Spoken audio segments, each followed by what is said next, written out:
Good day, dear audience. Welcome to the Dandelion Reflections, episode 6.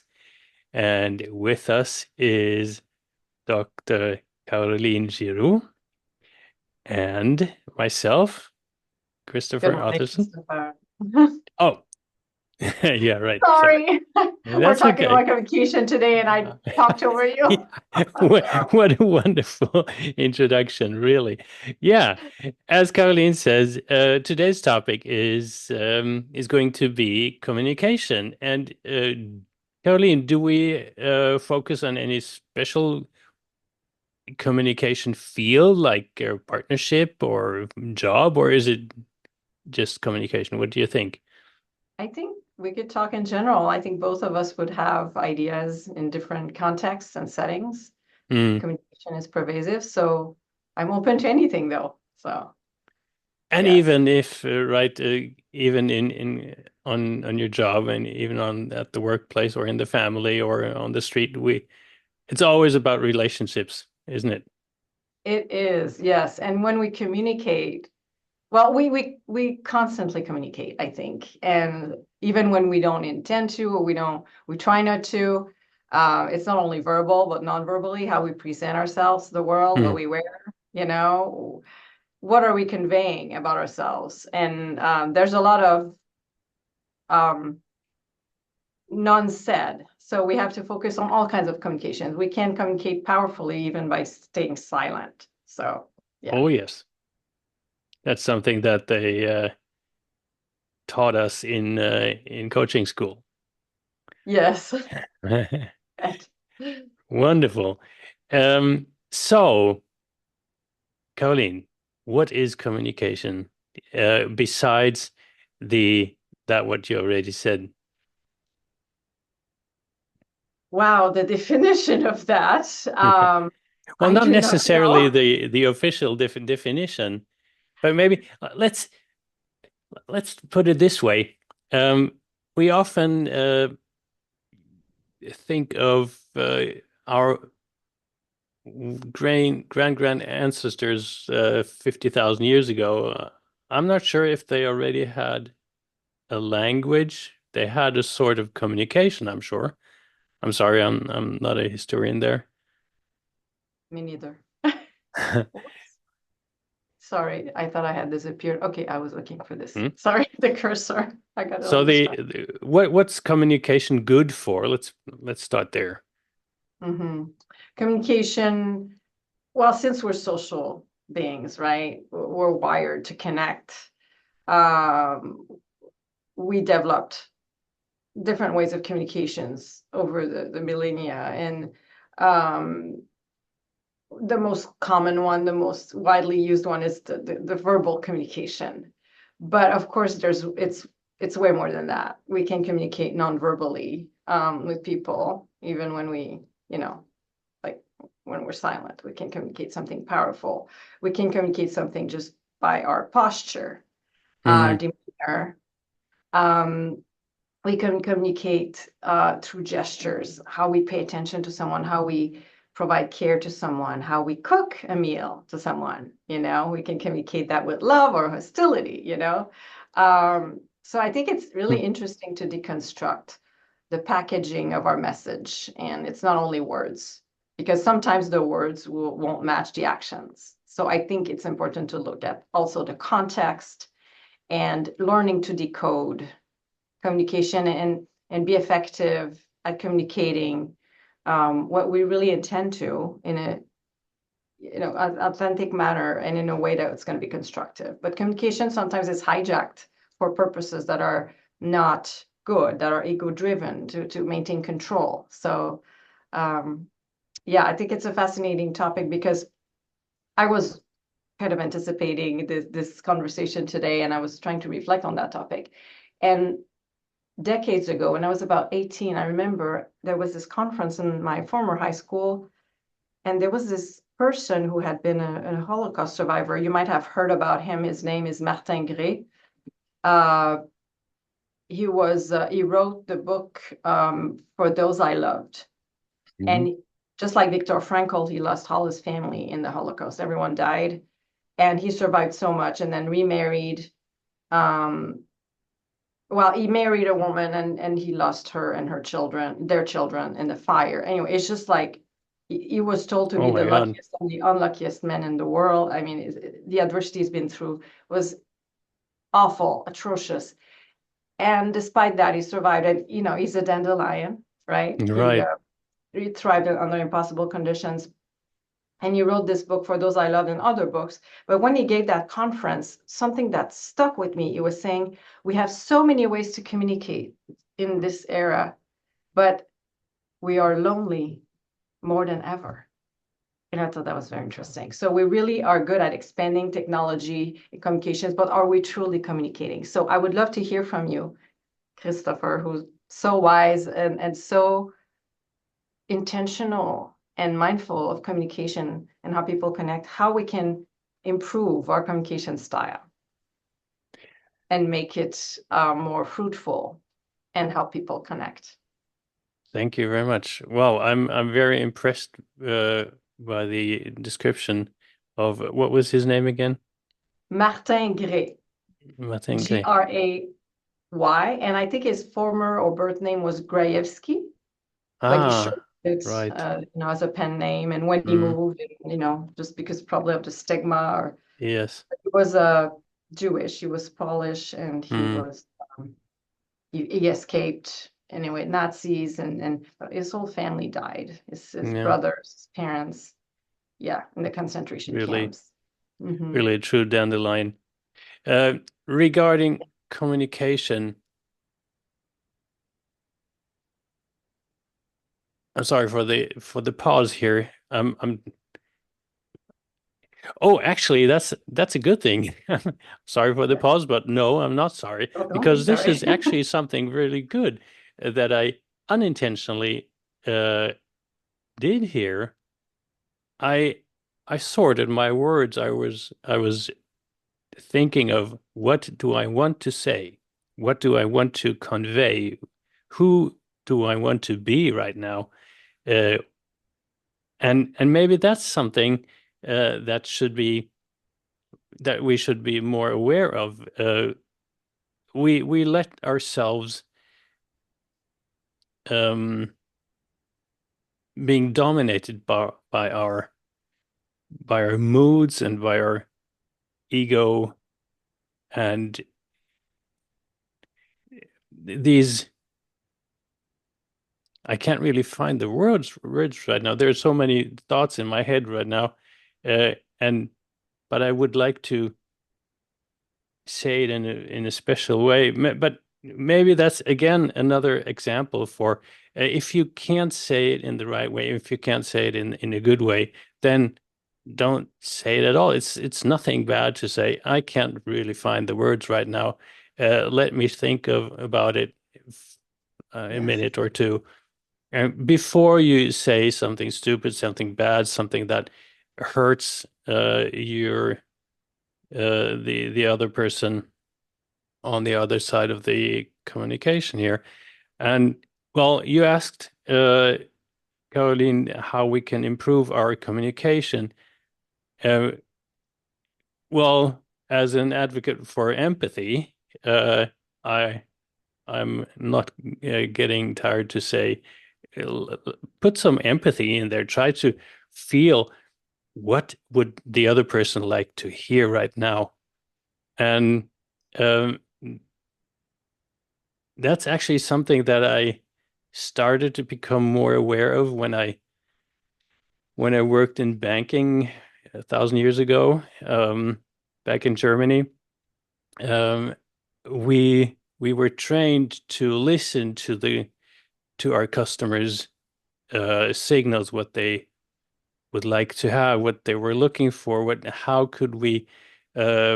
how could we solve their issues, problems in banking, investment, or whatever they came to us with. So I learned at that time to think myself into the situation of the client that sat on the other side of the table. And that's something that we all should take home with us, I think, um, to not what do I want, but what could the other person uh, want to have. Here's another example. Um, I had a conversation with my daughter just the other day, and we were uh, talking about communication actually, and uh, I I I told her how well she did when she was communicating with another person. She was very polite and friendly, and told the other person what she would like to have, how she would like to have things turning out to. And she got what she wanted, right? And that was so. I th we afterwards we talked about it, and I said, well, that's you did very well, and so she didn't make it herself. She doesn't didn't make it a thing of her ego at that time, but she she thought about how would the other person would like to feel right now. So Mm. in if the other person is friendlier, in a better mood, we often get what we Yes, want. Because if we don't, right. we're not communicating. We're building walls, right? If I'm too aggressive in my stance, if I choose the wrong words, if I'm oh, I'm sorry, if I'm accusing the other person of something, then I won't get what excuse the background noise here. I don't hear Um, it. you don't? Oh, the dog is barking. Oh, okay. Okay, that's good. The dog's communicating. Dog is committing, exactly. Well, that's life, of course. We want to keep it authentic here. Um, Yes. where was I? Yeah, so we're building walls, and we're not getting if someone is feeling um, our aggression or is feeling that they need to um, defend themselves, or if anything like that, we won't open up, right? We won't give anything. There are two egos fighting against each other, and Mhm. usually communication doesn't work that way, right? So No. why not being open? And something else that I learned in the past years is questions are so powerful. Not Mhm. questions, um, questions Ever. that show that I am truly intending to understand the other person. What is it you really want? Is it this road that you want? Yes, I love that. And it's an open-ended question, right? It leaves room for Right. dialogue rather than a closed-end question, like a yes or no type of question. That's more limiting. So I really am a big proponent of the first category of questions because it's there's no right or wrong. It's like, what's in your mind? How can I help? And I love how your daughter approached another person with her request because what she did is what we call mentalization. She thought about someone's thinking in formulating a request. Hmm. And like you said, she was polite, respectful. Um, we can only do that if we can imagine how the other person is going to receive that. And is the person available even to fulfill that request? And is that reasonable to put that demand on the person or no? And so, with that in mind, we can navigate more easily how we're going to formulate our request and approach a person. So I think it's all part of an effective and respectful communication. And it's wonderful that your daughter already does that. She would have a lot of uh, ability to teach many of us how to do that. So that's wonderful. And there's something intuitive about it too. Some people have it more than others, but we can Hmm. certainly learn and always do better. Yeah. And if may I come back to the questions? Yes. Um, because I think it's also very important to give the other side, the other person, the feeling that they're genuinely taken seriously, and we do that by open questions.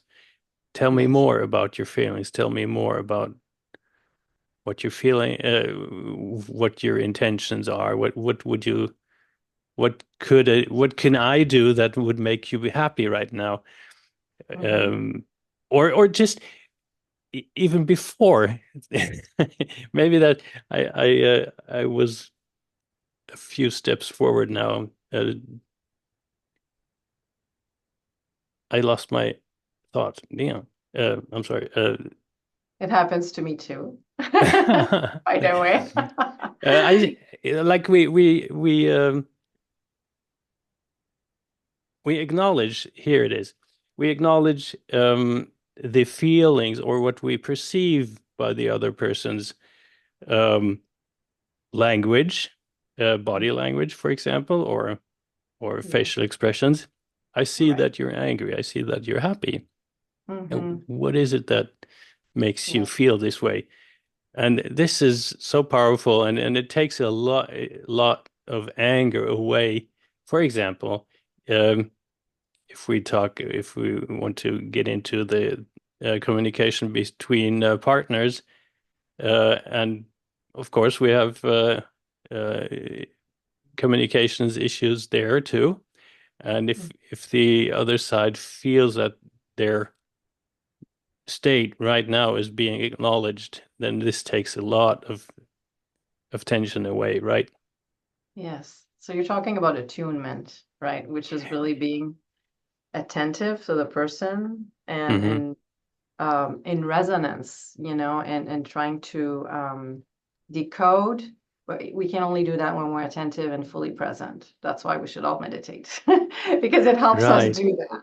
It brings us back in the moment and not thinking about, oh, this person's saying this because they're angry with me, because that's always how people do when they're angry with me. So we'll bring our biases on Oh, our the past, but it clouds our perception of the moment. So right, right. to look at everyone and listen to everything with fresh eyes and fresh ears.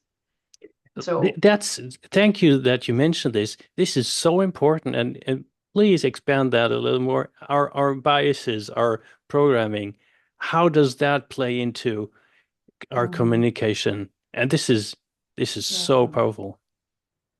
You know, as you know, because you've been a child too, and I have, the years when we are raised by our parents, and we depend upon our caregivers, often our parents, we are very sensitive about how they respond to us and Mm, how they interact with us. So we basically internalize those experiences. They become our templates to approach the world and others. right. So if we were in a family where our voice was not heard or respected, then we will think that nobody will care about what we have to say, Mm, right? So, or if we were communicated in ways that were confusing, contradictory, and will navigate the world confused and or vigilant, like someone's going to say something but they're not going to mean it. So we won't have that basic trust. And hmm. so that's how it affects our current relationship. So we always need to look back at how we've been programmed and what were our experiences, early life experiences, because they shape how we perceive the world and they shape our representations of the world and other people. So it's helpful to pause and really process with a professional Hmm. or do some, work, self-help reading, things like that. But it's really important to put things into context. Well, this person, when they were trying to communicate with me, they were actually dealing with their own trauma. So Yes. they had nothing to do with me. So This has yeah, nothing to do with me. This sentence is so important yeah. that how can that help if we realize that a little more often? Yes, how can that help? I think it can free us. And even recently, I had another epiphany. I thought about my childhood and a time it was a very difficult episode or interaction with my dad at the time. And I realized that he was trying to heal his own trauma. It was not Oh, because he was trying to harm me mm, or or terrorize me or anything. And yeah, there was a very specific situation. And it's interesting because I was the age he was when he had his own life Oh, experience that was wow. traumatic. Mm-hmm. But I don't think he could process it. He never really fully processed it. Mm. Yeah, he talked about it matter of factly, but he didn't go into the emotions. But I became the recipient of those emotions. It's How as did if that he make you feel came in from that moment? when I was that 3 year old. Yes. Oh, three I year was, old? uh-huh, yes, Oh, yes. if you want Yeah, to share it. he was actually, this is my recollection. Okay, maybe my memory is distorted, but I recall very vividly being in a how do you call those boats that are fishing boats, or en français we say une barque. But anyway, Mm-hmm. so that kind of a boat, and there was him and someone else, I think his associate and friend and partner. And then my mom was in another boat, I remember, and I remember really needing my mom because I was with these two men, and Mm-hmm. they were making fun of me because I didn't know how to swim, and my dad was just tilting the boat rapidly, and I Oh. was frightened. I was shrieking. I was crying. I Mm-hmm. just so terrified. And I know my dad almost drowned at 3 years old. Oh. So Wow. Thank you for yes, sharing this. This is so interesting. it is. And it always stayed with me. I thought, why did he do that? He terrorized me. I Mm-hmm. was traumatized. And I know now, I know my dad loves me. He cares about me. He just didn't know what to do with his own suffering at the time. And seeing me as a 3 year old in the boat on a lake, it probably triggered him. Mm-hmm. But not knowing what to do with that, he turned to me, and I was a convenient processor for his emotions. Is that wow?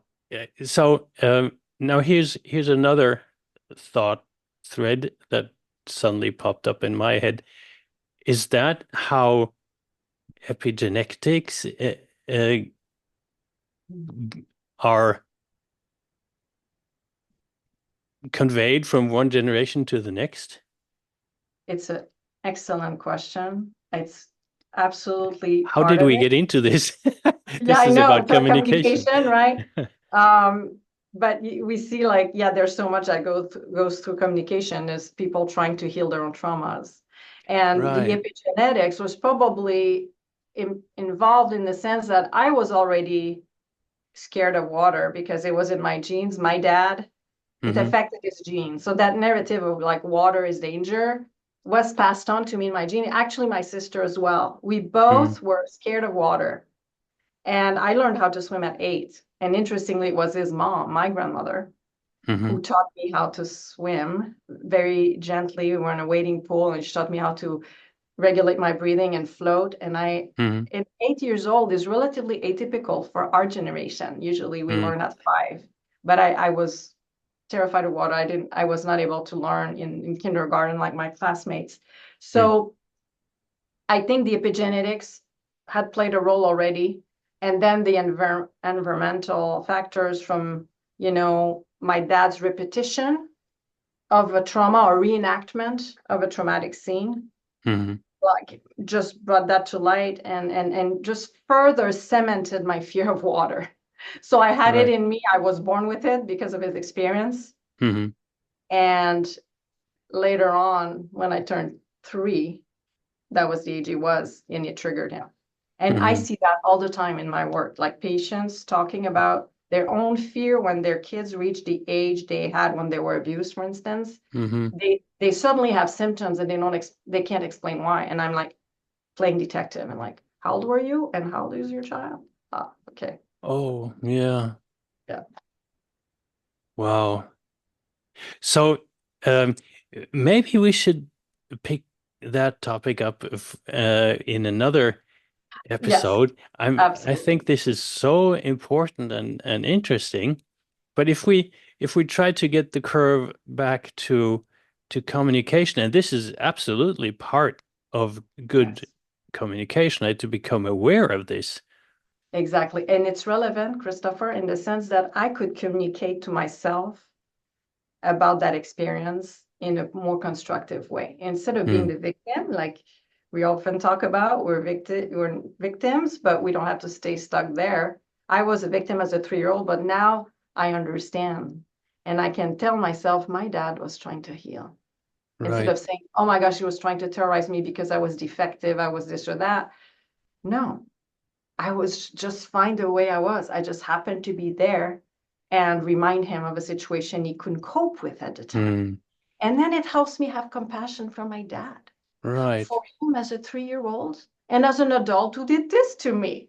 Mm. I'm able to look at it completely differently because I communicate with myself and the world about it Mm. very differently. And it's very liberating. Yes. So, um, you mentioned that you meditate a lot. Did that help you in any way Yes. to improve your communication? Yes. Communication, in fact, is directly impacted by meditation because when you think about it, when we meditate, we give our brain a break from ruminating or being lost in Hmm. our thoughts, right? We kind of allow ourselves to not be there. And when we allow ourselves to not do that, then we feel better. Usually there's some kind of relief or some kind of eye-opening moment. We expand our awareness, and then it makes us want to do it more and more. Hmm. And then we're reversing the pattern of being in our brain all the time with all our worries and ruminations to being open to the other person, to the world. So, because also when we're all caught in our own storylines, right? Like Uncle Bill would say, we in communication with others? No, we're just like you mentioned earlier, creating barriers. Hmm. So the meditation will abolish those barriers. And the more we do it, the better we are at abolishing them, at dismantling them, and even at preventing them from being built to begin with. Right. And to our listeners, meditation can uh, have so many different can happen in so many ways. You don't have to sit there and take this lotus seat and everything. You can meditate everywhere. You can meditate, maybe not while driving a car, okay, or working with machinery, but you can meditate by walking through the forest. You can meditate by doing the dishes or whatever, by journaling, writing, is very powerful. I have my own here. I need to do here. Right. And you do that too in the forest, in nature. You are Yes.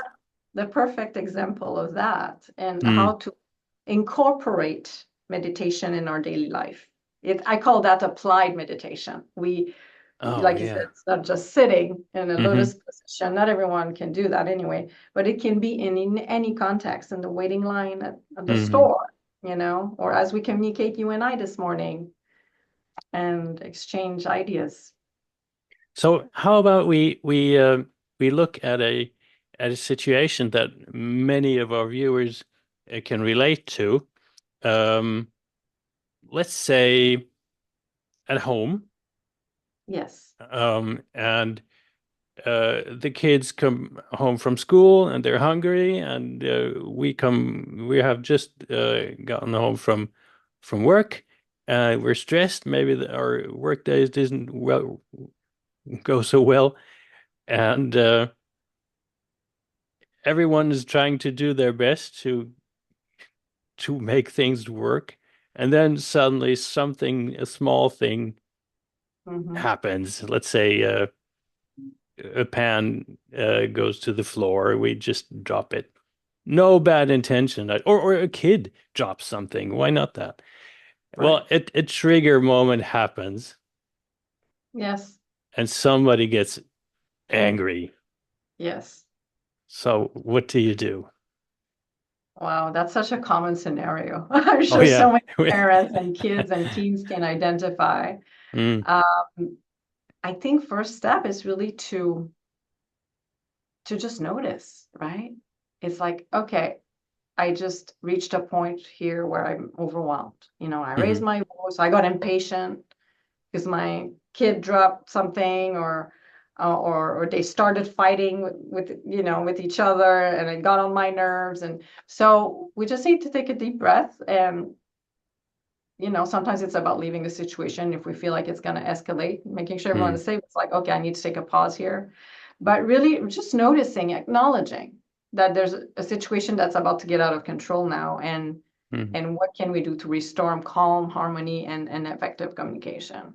Right. So, And what helped me in those situations is that I actually ask myself, what is it that I have mm, right now?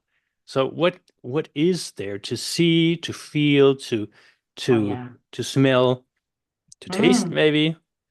Um, yes. and that's so powerful. And you see your children. Yeah. Okay, let them fight, but they're your children. You love them. Your Yeah. partner. And the thing is, they're Okay. learning to communicate too by fighting. They're doing their own learning. Yes, right. And that's a good thing, right? No, Right. they Exactly. should. And um, sometimes that is something that we can also communicate with our children if we as partners get into a fight or an argument, which is not, which sometimes goes out of control, and Yes. um, but try to help your children see that okay, this happens, um, Right. but I try to teach them how to get over this. And Mhm. Colleen, how can we get over this anger moment? Wow. It's such a work in progress usually for most people, and it's a very important aspect to look at. When you talked about partners arguing, and it's so common, right? And Mm, there's a way to do that because arguments, disagreements will happen. They're part of life. We're different people. So think about that. You merge two different people with two backgrounds together. They mm, have kids or they have a partnership, and it's like we're supposed to make that work. No, it's not going to always go smoothly, right? There's going to be differences of opinion or different triggers. hmm It's a different backgrounds. What's important is really to argue with fairness and respect. And what I mean by that is no name calling, no power dynamics, no I'm better than, I know the truth, you're wrong. It's like, okay, tell me more. I'm upset right now. There's nothing wrong in saying that someone upset you, like, oh, but it's important to communicate that. This is how I feel right now. So speaking in mm, that language too, I feel this way. I experience it this way. right. From the How I can we, perspective. Mm. yeah, exactly, Not this rather than you, but I feel this. I became triggered because of. yes. Mm. I'm It sorry, can I always interrupted you, I think. No, it's fine. And it's like interruptions are meant to happen too. And it's we just adjust, we just slow down. It's like a dance, right? Or we might Yes. step on each other's toes at times. We're clumsy. That's okay. Let's do that again. That's okay. Let's rewind a little bit. No hmm problem. Um, but it's really about yes, being attentive to each other and taking hmm turns talking. Like you said earlier, we talk, but we listen, not to formulate the answer, not to reply, not to win hmm the debate, but just we listen actively. What is the other saying? And then, okay, we take a pause. And then the other can go on and say, okay, I have a few minutes, a few things to say. Please listen to me. Don't interrupt me. Once I'm done, you can ask me questions. Sometimes setting those boundaries or expectations are important to communicate them really explicitly, but it's possible. It's just like anything else, we learn, and some people have different communication styles. Mm. And I know, for instance, I'm a very intense person, I've been told, and when I get fearful and or tense, I raise my voice, and people might think I'm angry, but I'm not. I don't feel angry. I'm just like, I might be impatient because I can't get my message across. So that can make my decibels higher, whatever. But so it's important to realize, to get to know a person. Okay, when this person raises her voice, doesn't mean she's angry. It means like, okay, maybe she's overwhelmed, or maybe she's sad. Some Mm. people, the pitch of their voice changes. So again, getting to know a person takes a while, and it's important to always communicate about that. And if verbally doesn't work, how about in writing? write yourself, Yes. or let me write my thoughts down and I'll articulate them and share them with you and read them to you later, something like that. We have to Wonderful. be creative sometimes. I'd like to take up on this idea of um, being intense or raising a voice when you want to get your message across, because that's something that affected me a lot uh, before, until I became aware of that. Mhm. Um, Yeah. it got to a point where when I felt um, misjudged or accused of something that I didn't do, I Yeah. was I got so frustrated and angry, maybe also, uh, especially when I wasn't allowed to tell the other side what Right. my feelings about this were, how I felt, how saw um, my truth. Mhm. Of course, there's not only one truth. There's many truths. So it went to a degree that I started crying of Mhm. frustration, Mhm. uh, and it happened to me a lot, even as an adult, Mhm. um, which triggers a ton of other things in the other side. Then, what helped me in those cases was um, that I realized I don't need to uh, convince anyone. If the moment I saw, okay, if you don't want to believe me, then it's nothing that I can do right now, right? If it takes Yeah. all the pressure from me Yeah. and let me calm down, and even if things didn't go the way I wanted to, okay, I became better and better of just letting it go. Mhm. This is not something that I can uh, do anything about right now. Well, I love your process. Thank you for sharing that. And I want to say I have a lot of empathy and compassion Mm. for that reaction because I have been through that too, feeling overwhelmed to the point that I would cry because it seemed like tears were the only way I could communicate, Yes, right? It becomes the ultimate message. And and also you're right. It's important to convey things to ourselves at least, and because we have no control over how people receive what we share, what we tell them. exactly. Mm. So all we can do is take ownership for what we say. We might have said things that were not, super um, tactful or they didn't come out the way we wanted, but we can always correct and say, I apologize. This is not what I meant, Yes. you know.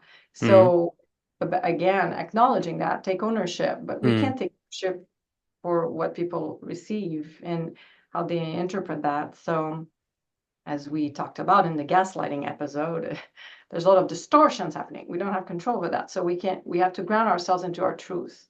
Yes. And it's important, yeah, to reclaim our voice, to find a safe space to also to Mm. share, communicate our truth. And to become aware of where the boundary goes between my responsibility and the other person's responsibility, right?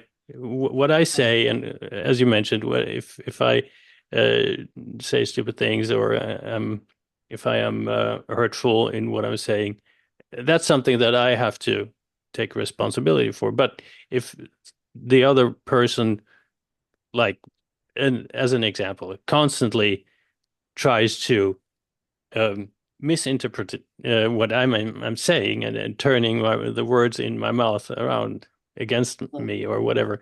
Uh, yeah. this is not something that I have responsibility for. And yes, we can fall into this loop of um, rectifying myself. I'm sure there's a better word for that. Do you have it? Rectify, yeah, correct, Yeah. or yeah, Okay. rectify. Um, yeah, let me think. Yeah, no, that's fine. Yeah. Well, we take that. Clarify. You want to Yeah. clarify. Yeah. then we don't need to. We don't have to. That's not our business anymore. Uh, Hmm. as long as uh, I am really aware of that I did the best I can to Yeah. try to clarify Right. the situation, then that's good enough, right? We can't It is. win It is. everything. And most people really want a resolution. If there's a conflict or, people want to clarify misunderstanding. But there are Mm, some exceptions to that. Some people really like to stay in conflict. So mm, whatever you say, they will twist around to maintain the antagonism. And that's not, exactly. but that happens and it's very Mm, toxic. But we can only just be consistent, clear, firm, mm. brief, and not engage in those conflicts. And There's that's no. that may be something very difficult to do, especially in the beginning when you're Yeah. first becoming aware of that and trying to train yourself becoming better of that, trying to stand over this toxic behavior of another person. But how is there anything, do you have any good ideas that people can use to become better in that at that? Yeah, it's Standing really over? sometimes it's getting another opinion because when we are made unsure about what we say because of gaslighting, then our sense of the truth or our groundedness is somewhat shaken. So sometimes validating what our perception with others can help. Hmm. At first, it can help, and then eventually we can do that on our own. We're confident enough. But really noticing whenever it's going to be a dead end type of conversation versus, Hmm. okay, we're heading in the right direction here to actually connect, understand each other, and be constructive. So Hmm. we learn with time to discern what is a waste of time and energy versus, okay, Hmm. yeah, actually, it's worth pausing and clarifying. And Yeah. um, yes, but it's it's a fascinating theme because it's just, yeah, communications is so pervasive and it can go wrong, but generally people want it to go well. Hmm. So we have to have that premise that people actually want to bond, even if they come angry and like posturing. Yes. We But can what do you, diffuse that. that's a wonderful example there. Even if people are have a Yeah, aggressive stance, they want to bond, yes, and they want yeah, to feel loved and yeah, taken seriously. And it doesn't help when you fight aggressiveness with aggressiveness, right? It just that's how wars start. And exactly. uh, but if you open the door Right. and invite whatever this person feels at that moment, tell me more about it. Tell me more about it. How do you Yeah. feel? Why? What is it that makes you feel that way?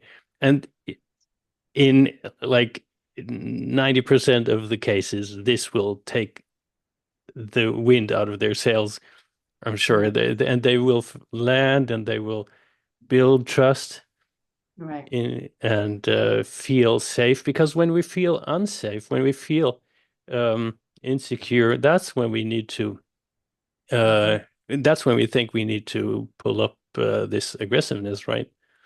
Yes, and that's a great point. People who are feeling the need to become intimidating as they interact with you, it's because there is a deep insecurity. So we need to look at that insecurity, not how they present as wanting to attack us, because otherwise Right. we'll be defensive and it's just going to be a vicious cycle. But like the question, like, how can I help you? Tell me more, is really Right. opening. And then, oh, okay, I don't have to, I can leave my guard down. This person actually wants to help me. Yeah. So yeah, it's a great example. And it happens all the time in work and at home and in Yeah. schools.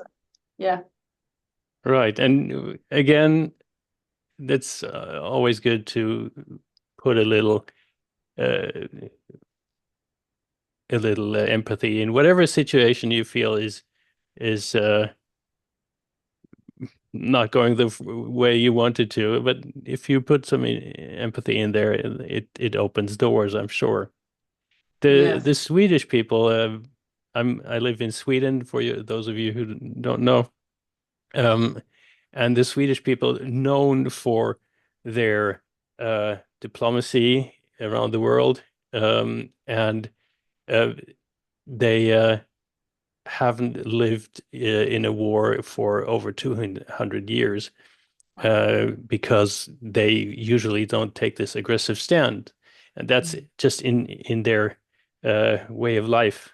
Mhm. Um, and they have a saying. Um, oh my God, I forgot it. It can't be true now. Let me see. Um, oh, that's awkward now. Um, No, it's because it's so well integrated in you. You don't need to spell it out. oh my God, I had it a moment ago. Well, this is live. I'm sorry. I apologize. No, Uh, don't apologize. It happens to me. It's normal. no, it's gone. It will Maybe come it back. go. Let's talk about Yes, something else. Put that in the back burner and right. your Okay. subconscious will take So, care. well, we can still stick with that. What I want to say, it's sometimes you don't need to win, right? Mhm. That's where I wanted to go with this. You don't need to win. It's not about winning as a discussion. It's not about winning a fight. It's communication is about understanding each other. Right. Exactly. I love that. Thank you for reframing that. It's about understanding each other. It's about connecting at a deeper level, feeling closer to a person. And you were talking about, being in Sweden and you speak at least three languages that I'm aware of, right? Right. Un And peu de I was français. un peu de français, so quatre. That's wonderful. And I'm trying to learn a third. I'm trying to learn Spanish. Um, and I was wondering what were your thoughts about that, like the advantages of speaking multiple languages and how should people go about that? Because one thing that I think is part of an ineffective communication is trying to correct someone unless they say, okay, I'm trying to learn that language. Tell me, did I Hmm. say it right? But like constantly correcting someone, even in their native language, oh, this is Hmm. not how I say it, or, it can be inhibiting. But I feel like speaking different languages is an advantage in terms of brain flexibility and even, I don't know, do you think it helps the communication skills or not? Oh yeah. Right? That it just seeing how differently words are used. Oh, yeah. Um, words, what are words other than constructs of our mind, right? We have these dots and lines, and we this is a letter, okay, and we put letters together, and then we say this is a word, again a construct, and we put meanings into this word. You put different meanings into words than I do, and that's totally normal. And now we build something in our mind that we have this feeling, we have this emotion, and we want to communicate this. So we build it in our brain, and we send it to our muscles, and that form a word.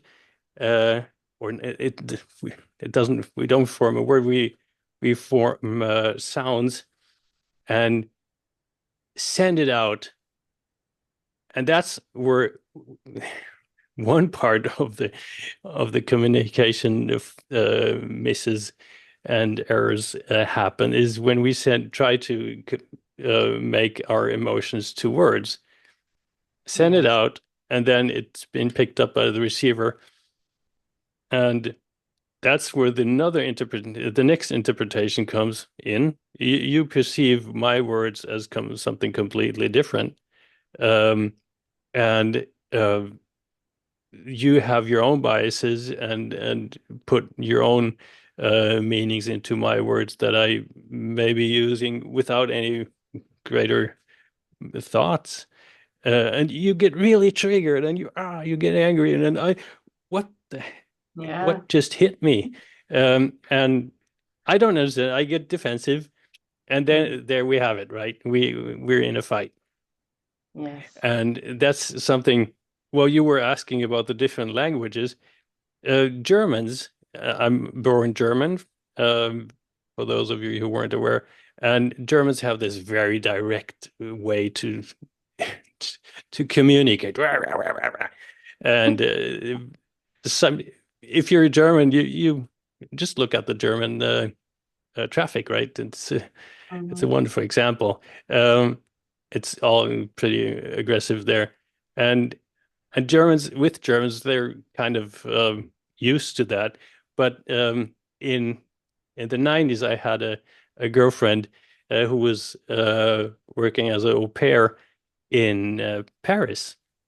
Mm, So I visited her a lot every other weekend. So took my car and drove my car into Paris. And mm, from German traffic to French traffic in Paris, mm, so Germans, they have this, I have to win. These are my rules. They apply to me, and I have to enforce them. And mhm, then in France, if if Germans would be in Paris, it would be total chaos because the Parisians, as I found it, uh, they don't need to have right. They can stop. mhm, They can give way, but they shout also, yes, and that's okay. But they don't have to fight over it to the bones, and mhm. that's okay. And then the traffic flows anyway, and it works. And Different then approaches. Yeah.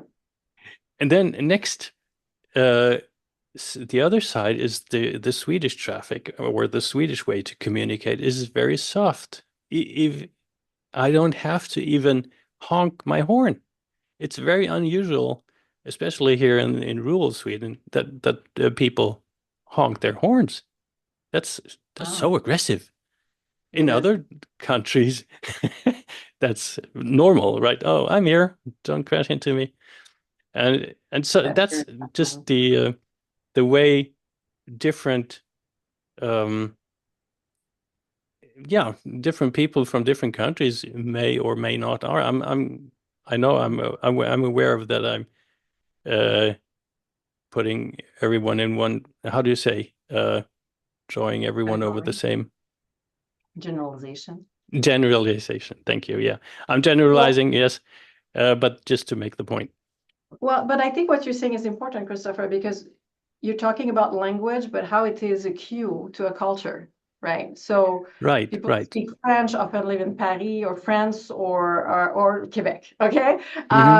People who speak German, generally they come from Germany, and so they live in Germany and maybe, yeah, Switzerland, Austria, okay. But it's like, yeah, the language will give us a cue as to where the person lives or comes from. And with that, there's a background. There's a cultural background, there's a value system, approach to life, life philosophy, whatever. I hear a So ton yeah, of there will be biases there. patterns. I have biases. No, or, not you. or Everyone, each one of yes, us, we we all have. do. And it's convenient to generalize, but we need to keep that in mind that yeah, it is a generalization and therefore it has Hmm. limitations, right? It has limits. So it cannot capture the whole human experience. But yeah, as we know, everything is more complex. But even with words, yes, like you said, it's a construct. The word is not the thing. And the word is never going to perfectly convey the experience. Think about Exactly. things like feeling in love. Okay, how many words have languages tried to come up with to capture that experience that Hmm. is intangible, that is metaphysical. So it's important to know that, and our emotions in general, or like emotional experiences or sense of awe. I mean, sometimes we can't use words. And I Hmm. think for me, trying to learn different languages is also a way not only to communicate better with people, because I love connecting with people and speak their language or meet them where they're at, but it's also to have more than one word to describe an experience. So anyway, I think it's just I think we're both as empaths, avid communicators, and Hmm. that probably explains our desire to learn more languages. And I think it's wonderful. Yeah.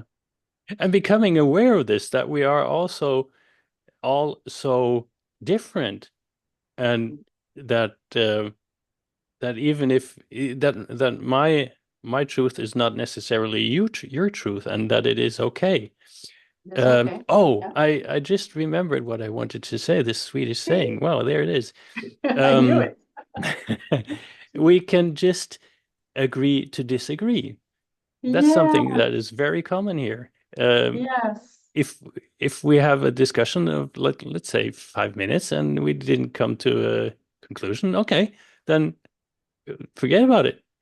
It's not Yes. important. We're not losing a war here. There's no no lives in danger. So we can just walk away and maybe get together next week and try if we can have discuss new ideas, new insights or whatever. I agree. Because otherwise we lose perspective of the moment. What's really important is the now. Hmm. It's not this conceptual, discussion we're having and who's right and wrong. And no, we agree that we don't view it the same, and that's fine. We Hmm. can still connect. We can still be friends. Yes. Oh, that's wonderful. This is so important. We can still be friends, even if we Yeah. didn't win our discussion, right? Yeah. It's not about the ego. And that's where so many lots of communications go wrong, I think, that we put in too much of our ego, right? Yes. Yes. There's nothing to lose. Exactly. Nothing to lose. That's wonderful. What a beautiful way to end or conclude Yeah. our Um, podcast. right. So to round this session up of our talks, it went from here to there. We touched a lot of different topics, but still all have a lot to do with communications, right? Yes, it's part of our daily lives. And when we don't think we communicate, we are. And Hmm. um, just being mindful helps us be more effective and constructive in our communications, I think, Hmm. Yes. and intentional. Thank you so much, Caroline, Thank you, for Christopher. Great today, discussion and again. thank you, dear viewers and dear audience, for joining us today. And as always, if you liked what you heard, leave a like and don't forget to consider to follow us. And if you have any ideas or thoughts that you would like to share with us, please do so in the comments. Yes, we Thank you invite so much. communications. Yes, We're we always invite you to happy communicate. Yeah, to thank hear you. about the feedback. Oh, Yeah. communication in the modern social media age. That would be another topic, maybe. Oh, yeah. Oh, gosh. Right. This is a whole other, yeah, Yeah, layer. Yeah. we'll pick that up later. That up. Thank you Yeah. so much Thank you, for Christopher. Thank you, being with everyone, us for joining today. us today. Bye bye. Bye.